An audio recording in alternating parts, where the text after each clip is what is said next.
बिहार के सुशासन बाबू का जब से प्रधानमंत्री बनने का सपना टूटा है, तब से ही उनकी सोच को लकवा मार गया है। लकवा इस नाते क्योंकि उन्होंने अपने उटपटांग निर्णयों से धर्म विशेष को टारगेट करने की कसम खा ली है। इस समय नीतीश कुमार का कार्य करने का तौर तरीका मुगल शासकों की तरह हो गया है। उन्होंने बिहार में पहले तो निजी मंदिरों पर 4% शुल्क लगाया और फिर उनका मन नहीं भरा तब उन्होंने गया में पिंड दान करने पर भी टैक्स लगा दिया है। यह ठीक मुगल आक्रांता द्वारा हिंदुओं पर लगाए गए जजिया टैक्स जैसा है, जिसे आज से वर्षों पूर्व गैर मुसलमानों से वसूला जाता था। नीतीश कुमार के इस निर्णय के बाद आप एक बार फिर से यह कह उठेंगे, बिहार में बहार है, अब नीतीश कुमार बेकार है। आखिर क्या है पूरा मामला, जानेंगे टीएफआई की इस वीडियो में मेरे यानी अवनीश के साथ। तो चलिए आरंभ करते हैं। बिहार में नीतीश कुमार की सरकार ने कई ऐसे निर्णय लिए हैं जिसमें किसी एक समुदाय को लक्षित करने का प्रयास किया गया है। कुछ दिनों पहले बिहार सरकार ने हिंदू मंदिरों पर टैक्स लगाया, जिसके अंतर्गत आपको पूजा करने पर भी टैक्स देना होगा। खबरों के अनुसार हाल ही में गया जी की 50 से अधिक पिंड में से 2 प्रमुख पिंड सीताकुंड और अक्षयवट में अब प्रवेश करने पर तीर्थयात्रियों से कर वसूला जाएगा। इस मामले को लेकर हिंदू समाज बौखला उठा है।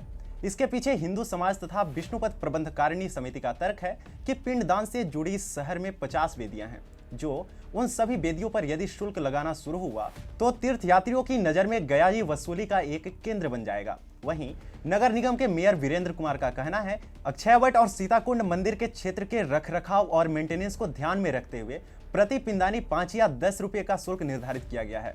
यह निर्णय सरकार का है। व्यवस्था को सुव्यवस्थित बनाए रखने के उद्देश्य को लेकर यह निर्णय लिया गया है।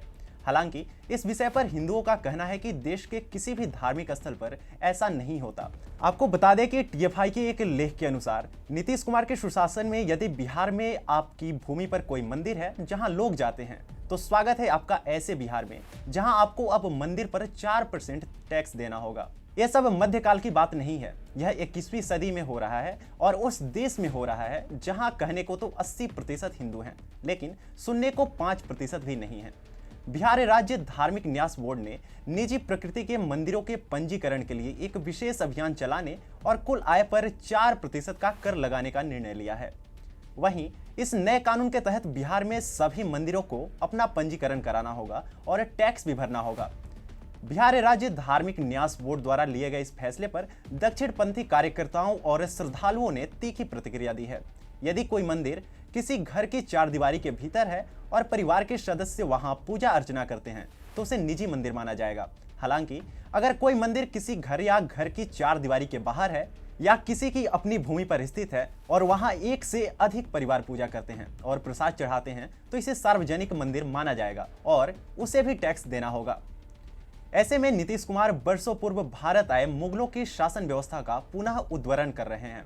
उनके इस तरह के निर्णय से जाहिर होता है कि बिहार में गठबंधन के सहारे मुख्यमंत्री बने नीतीश कुमार ने यह भी तय करना शुरू कर दिया है कि कैसे हिंदू धर्म के लोग प्रदेश छोड़कर भाग जाएं।